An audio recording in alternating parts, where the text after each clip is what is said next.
গভর্নরকে আপনি মাপ সৃষ্টি করে তাড়িয়ে দিয়েছেন। আপনি ইতিমধ্যেই কিছু বিতর্ক কাজ করেছেন। যে ফসল ফলাবার জন্য কৃষকরা ধার কর্জ করে মাঠে নামে, এই কৃষক সমিতির যে উদ্যোগে যে মানববন্ধন কর্মসূচি, এই মানববন্ধন কর্মসূচির সম্মানিত আহ্বায়ক এবং সমন্বয়ক, জাতীয় নেতৃবৃন্দ, সাংবাদিক ভাইয়েরা, আসসালামু আলাইকুম।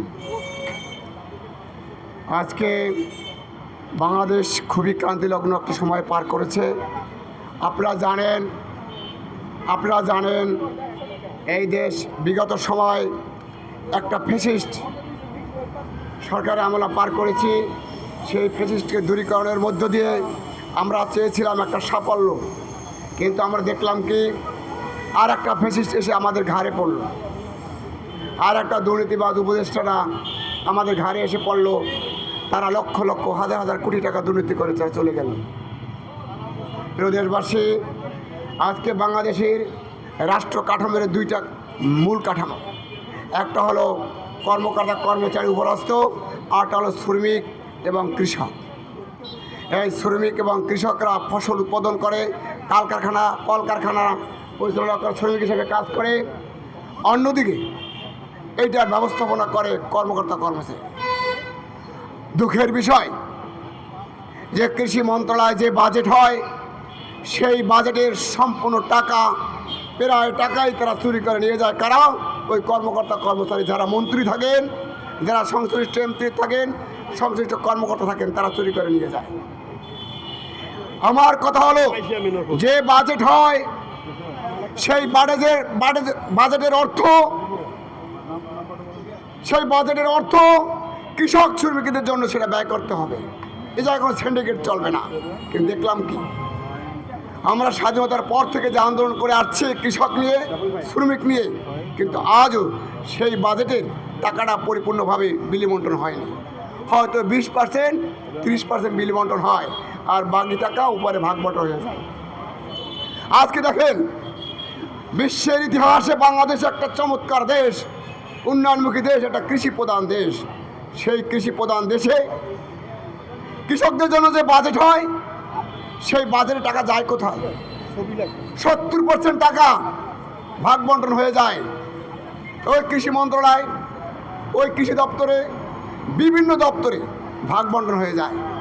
আমাদের কথা হলো, যে কৃষক নির্ভর দেশ, যে কৃষি পণ্য উৎপাদন করে আমাদের জীবিকা চলে, আমাদের দেশের অর্থনৈতিক চাকা ঘোরে, বিশ্বের কাছে আমরা মাথা উঁচু করে দাঁড়াই, সেই দেশের সেই বাজেট নিয়ে যদি টানবাহানা হয়, সেটা জাতি মেনে নেবে না।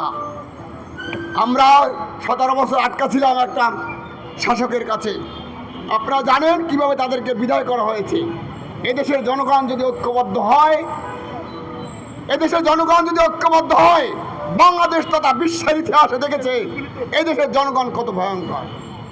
জনগণের কাছে কোনো অস্ত্র নেই, জনগণের আছে সাহস, জনগণের আছে ঐক্যতা, সাধারণ জনগণের কাছে আছে সেই 71-এর স্বাধীনতা সংগ্রামের যে পাকিস্তানের তারাবার যে সাহস, সেই শক্তি। আমরা এই প্রোগ্রাম থেকে বলছি, যদি কৃষকের ন্যায্য মূল্য, এই কৃষকের যে বাজেটের টাকা যদি ন্যায্যভাবে বিলিবন্টন না হয়, আমরা পাড়ায় মহল্লায় আমরা আন্দোলন করে তুলব। সব অপরাধীকে ছাড় দেওয়া যায়, কোনো অপরাধীকে ছাড় দেওয়া যায় না। অপরাধী তো অপরাধী।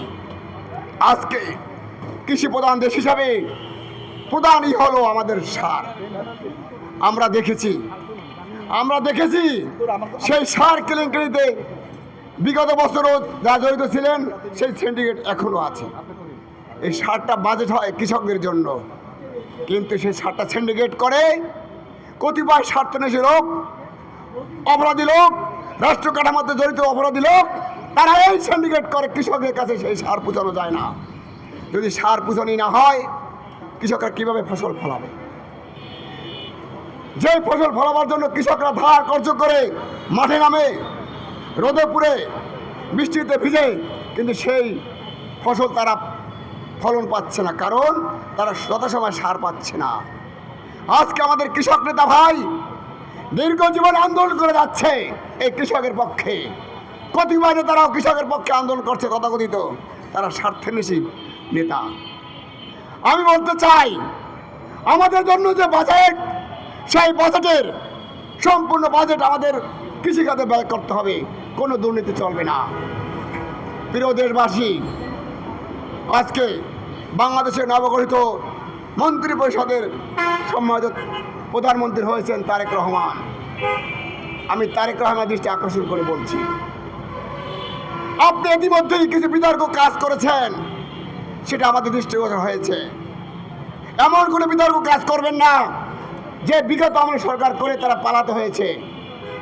বাংলাদেশের গভর্নর আপনি নিয়োগ করেছেন। প্রিয় দেশবাসী, যে গভর্নর আপনি নিয়োগ করেছেন আর যে গভর্নরকে আপনি মাপ সৃষ্টি করে তাড়িয়ে দিয়েছেন, যে কোনো মানুষের সম্মান আছে, আত্মমর্যাদা আছে, কিন্তু এই মাপ সৃষ্টি করে যদি বাংলাদেশের একজন গভর্নরকে তাড়ানো হয়, সে জায়গায় একজন গভর্নর যদি বসানো হয়, সেটা জাতি অগ্রহণযোগ্য একজন গভর্নর হিসেবে তাকে বসানো হয়েছে। প্রিয় দেশবাসী, আজকে আমাদের এই কৃষকদের যে বাজেটের প্রধান অংশ হলো সার, এই সার যদি আমরা আগামীতে সঠিকভাবে না পাই, পাড়ায় মহল্লায় গ্রামে আমরা তুখর আন্দোলন করে তুলব, যে আন্দোলন এই সরকারের মসনদ নড়ে যাবে। আমরা বলতে চাই, কৃষকদের কোনো বাজেট নিয়ে, কৃষকদের কোনো দ্রব্য নিয়ে, কৃষকদের কোনো পণ্য নিয়ে কোনো তাল বাহানা চলবে না। এই আশাবাদ ব্যক্ত রেখে আমি আমার বক্তব্য শেষ করছি। আল্লাহ হাফেজ।